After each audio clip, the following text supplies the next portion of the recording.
Bate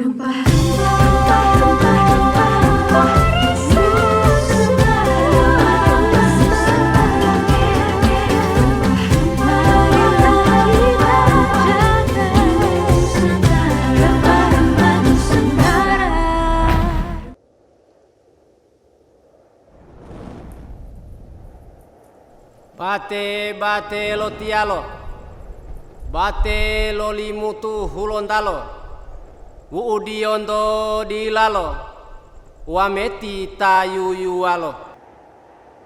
Bate bate lo tialo, uudiondo di lalo, uameti talalo, tayuyuo lolo dudula.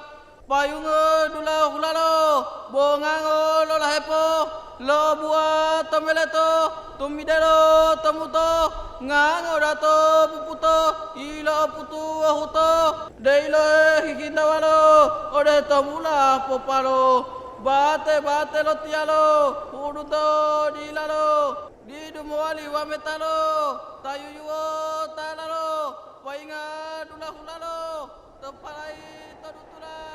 Lolindalo, ngayo payunga, ulapna, dundalo,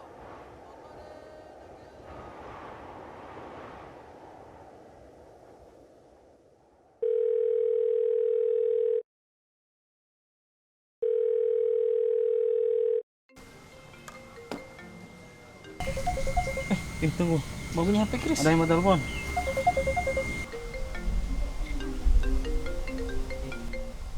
Hai. Weh, Hai Tris, Manu. Selamat tahu sudah jadi peserta Laskar Rempah. iya makasih. Ini apa? Kemarin kita ada dapat telepon, baru orang itu diajak untuk ini kayak belajar begitu mengenal rempah ulang. Jadi kan orang bahan kan masih kurang. Rencana orang disuruh Iko. Oh ini Iko ah? Tolong dua. Ada 2 Iko. Bataman 4 orang, minta tolong. Oh, boleh. Iya. Hitung-hitung kan biar tahu rempah-rempah. Iya, betul betul. Biasanya rempah kan. Iya. Oke. Sudah. Bye. Dadah.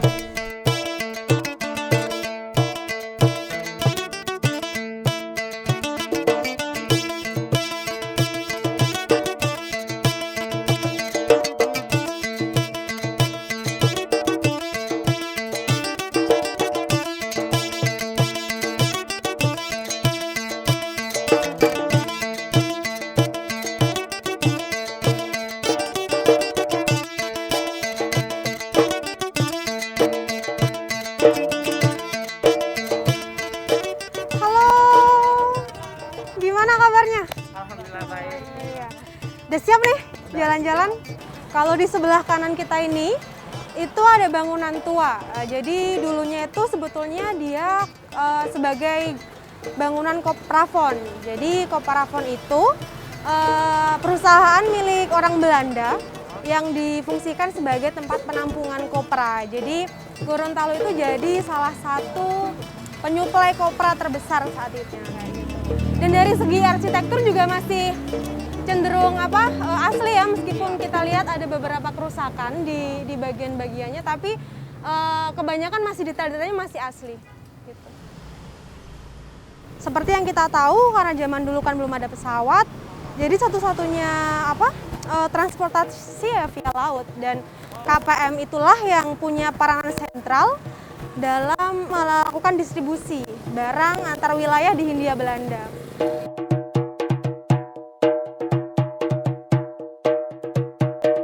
Jadi teman-teman, kenapa Kak Retno ajak teman-teman pagi ini ke sini naik perahu nih ceritanya? Karena kalau kita bicara soal jalur rempah di Gorontalo, itu tidak bisa terlepas atau dilepaskan dari fungsi sungai. Ya kita bisa membayangkan kan kalau abad 16, 17, 18 atau bahkan sampai 19 pertengahan, satu-satunya alat transportasi yang menjadi penghubung antar daerah itu perahu atau kapal. sungai di Gorontalo yang menjadi atau boleh dibilang memiliki peran krusial dalam jalur rempah itu ada 2. Di Bolango atau yang sekarang saat ini kita sedang berada, dan di sebelah timur itu Sungai Bone. Kalau yang dari Gorontalo yang paling moncer komoditasnya waktu itu adalah emas, tempurung penyu atau sisik penyu, dan budak.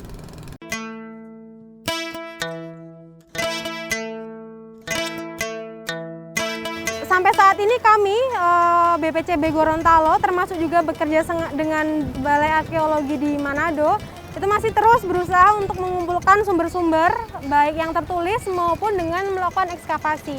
Jadi kalau tidak salah terakhir itu 2019 Balai Arkeologi Manado waktu itu melakukan ekskavasi di sini dan memang ditemukan semacam fondasi begitu. Strategis sekali loh, 2 sungai, kanan kiri, tengah benteng, depan laut.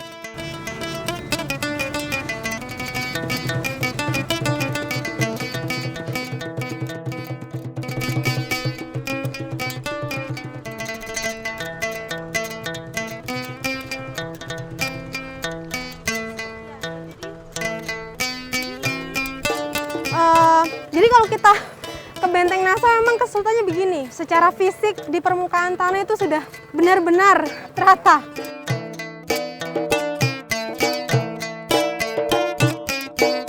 Di sumurnya, jadi memang akses terhadap air itu kan dibutuhkan di mana-mana ya, termasuk juga dalam benteng. Apalagi kalau benteng itu adalah benteng yang difungsikan sebagai perkantoran kayak Benteng Naso.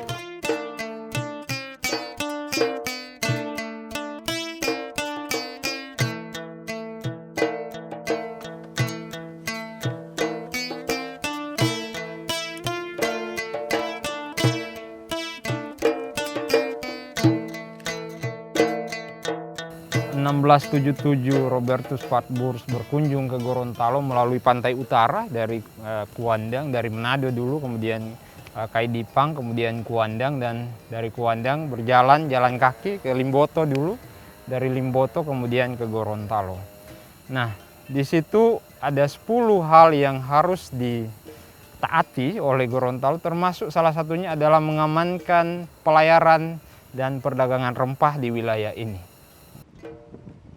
Setahun kemudian, tepatnya 1678, 3 pembesar di antara kerajaan Gorontalo dan Limboto diundang ke Maluku, diundang ke Ternate untuk menyepakati perjanjian yang lebih detail lagi. Di situ bahkan disebutkan bahwa pembesar-pembesar di kerajaan Gorontalo dan Limboto itu wajib mengamankan perdagangan rempah dan menjaga agar tanaman-tanaman liar yang tidak bertuan, tanaman pala terutama, itu diawasi dan kalau perlu ditebang. Jadi tidak bisa terlalu banyak stok rempah-rempah sehingga secara ekonomi harganya tetap tinggi dan tentu saja itu menguntungkan untuk VOC itu sendiri di saat itu.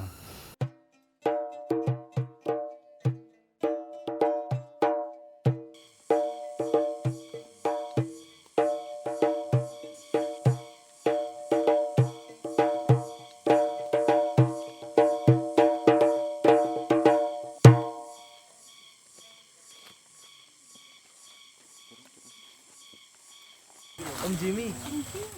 Ya, iya, ini buah kemiri.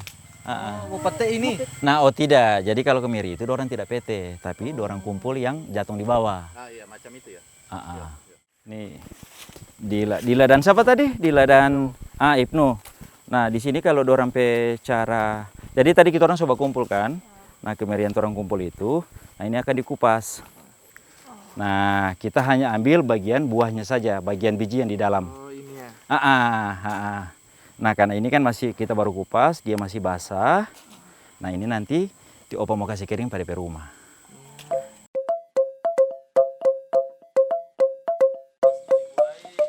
Di Dulama ini kan tumbuh beragam tanaman rempah yang ada di sini. Kemudian kan masyarakat di sini ada yang dengan mengembangkan dia secara mandiri, kemudian juga ada yang tanaman itu tumbuh secara alami. Contoh kemiri tidak sempat dipetik, tidak sempat dikumpul. Gitu. Nah, dia itu akan berkembang secara alami, tumbuh di bawah pohon dan itu menyebar di mana-mana.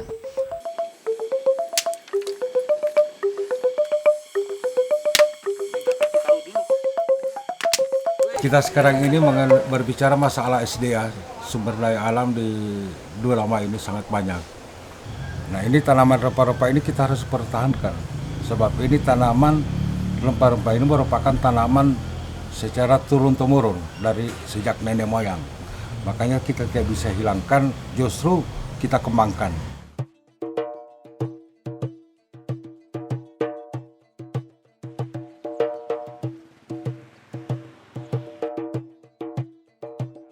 Pertama rencana kerja saya datang ke Gorontalo itu karena mertua saya itu kerja ayam petelur. Terus saya ini mau kerja ayam petelur. Tetapi karena banyak rintangan, waktu itu juga orang tua ada coba-coba kerja kemiri. Akhirnya saya bilang ini saja saya mau kerja, kemiri saja. Jadi dari mertua saya kerjasama dengan saya kerja kemiri. Terus saya yang teruskan terus begitu. Karena ini musiman jadi saya mesti ngambil supaya tidak nganggur, karyawan-karyawan masih bisa bekerja. Jadi saya datangkan kedelai, rempah-rempah yang lain dari Jawa seperti kacang tanah, jintan, ketumbar, kacang hijau untuk kebutuhan di Gorontalo.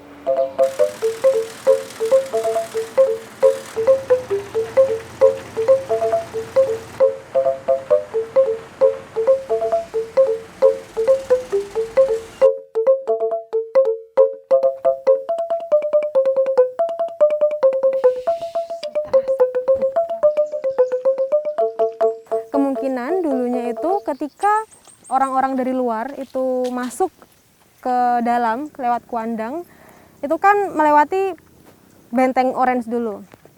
Nah, terus nanti biasanya mereka akan masuk lewat sungai dengan perahu, dan sungai itu kemungkinan besar dulunya langsung terhubung dengan Benteng Mas.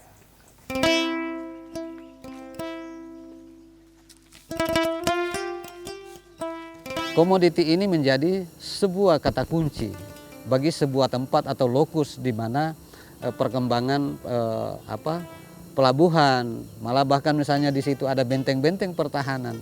Itu karena ada komoditas yang menjadi perebutan antar bangsa atau menjadi perebutan para pedagang baik lokal maupun internasional. Oleh karena itu ketika kita berbicara tentang Gorontalo misalnya, di sini ada benteng, pelabuhannya besar. Yakinlah karena itu dukungan komoditi atau sumber daya alam yang kuat di masa lalu. Kaitannya dengan itu, ketika nanti misalnya bahwa jalur rempah ini kan kita arahkan bagaimana kemudian menjadi warisan dunia misalnya. Maka bukti-bukti real yang menjadi pendukung dari pembicaraan kita tentang jalur rempah itu harus ada.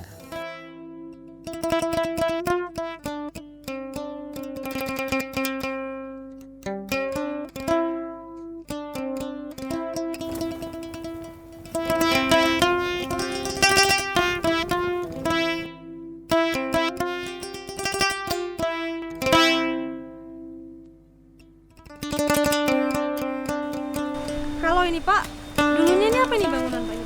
Ini bangunan peninggalan Belanda, ini termasuk tempat tinggal mereka dulu. Masih zaman Belanda 350 tahun lalu. Ini rumah ini.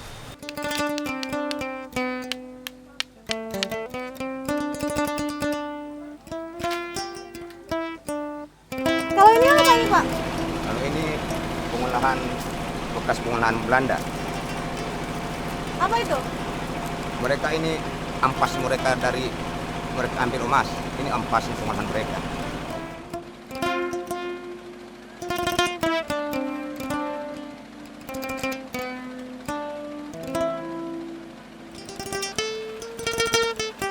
Kalau sekarang Pak, masyarakat sekarang yang tinggal di sini apakah masih mendulang emas juga? Masih ada. Mereka sekarang ambil ampas pembuangan dari Tromor. Tromor sekarang mereka olah, mereka dulang.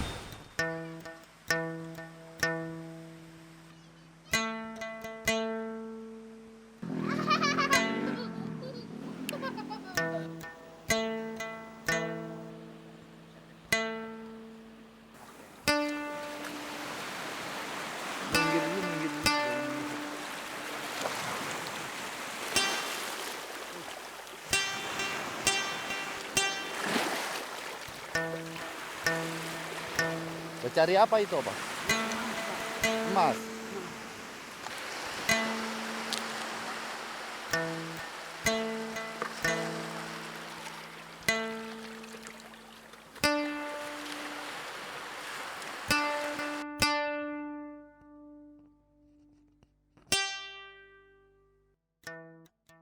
Jadi teman-teman, siang ini kita mau ke Pulau Lampu.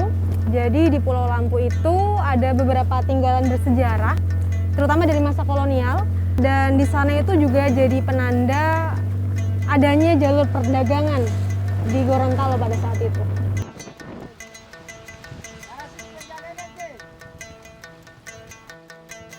Jadi dengan adanya mercusuar di sini itu menjadi penanda atau simbol bahwa dulunya di seputaran kawasan laut ini itu pernah terjadi pelayaran atau aktivitas perniagaan dengan dibuktikannya dengan adanya mercusuar ini.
Kalau namanya langga ataupun longgo, nah, ini termasuk budaya bela diri yang dibudayakan oleh orang tua-tua dulu.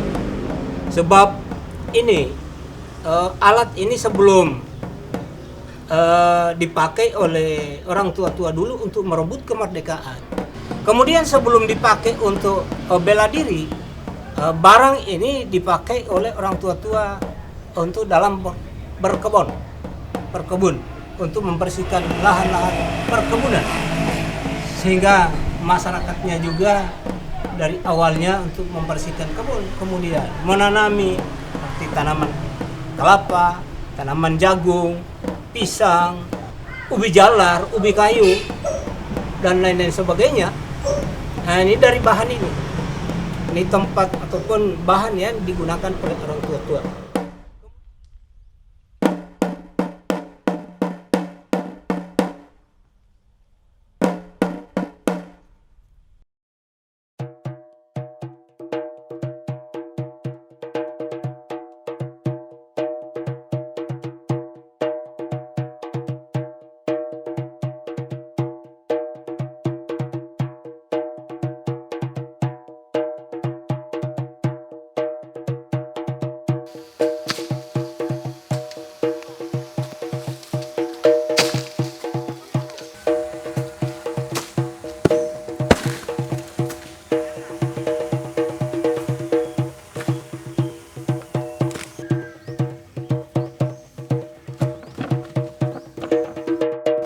Panjat, kemudian orang yang kumpul kelapa, kemudian orang yang muat, ini seperti dimuat di gerobak seperti ini, baru dibawa ke tumpukan itu apa istilahnya pengapungan ataupun istilah Gorontalo porono.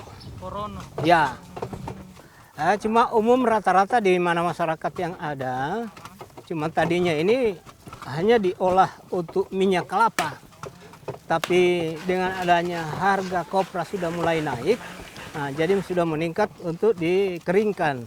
Kalau dijual per biji, kalau diambil oleh tengkulak, ada kalanya cuma 1.000 per biji. Ada juga yang sampai 1.250.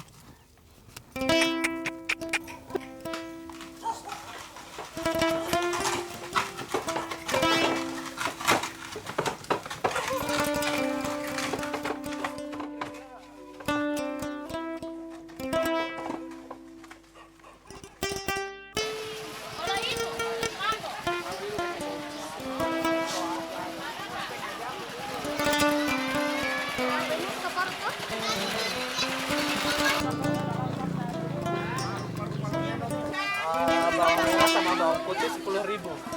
Silakan kita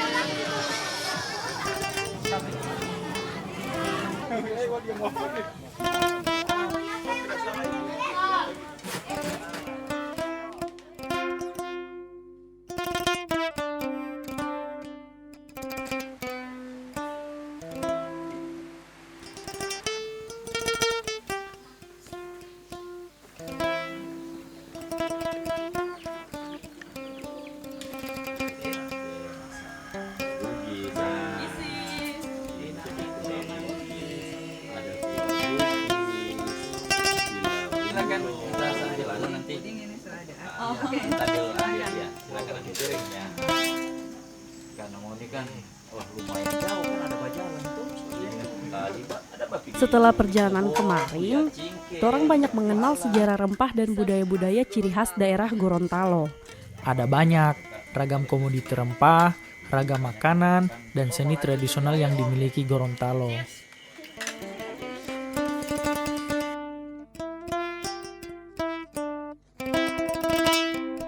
Benang merah budaya kita itu adalah jalur rempah. Tapi jalur rempah bukan hanya bumbu masakan ya. Itu bisa berupa wastra, seni tari, berupa bangunan, kebiasaan, nilai dan lain-lain gitu. Harapan kita tentunya identitas ini kita kawal sama-sama menjadi identitas universal, menjadi jalur yang bisa ditetapkan oleh UNESCO ya, menjadi warisan budaya dunia gitu. Gorontalo itu unik. Di satu sisi dia kosmopolitan karena ada Teluk Tomini, ada kapal dari luar dan lain-lain ya. Tapi di satu sisi ternyata memiliki budaya agraris yang luar biasa. Sehingga perpaduan antara bahari dengan agraris gitu ya menjadi sebuah produk yang luar biasa. Di sanalah rempah bisa bicara. Jadi harapan saya teman-teman di Gorontalo gitu ya bisa memberikan kontribusi, bisa berpartisipasi dalam program pemajuan kebudayaan di bidang rempah khususnya gitu ya. Jadi mudah-mudahan kita bisa sinergi terkait dengan program-program tersebut gitu.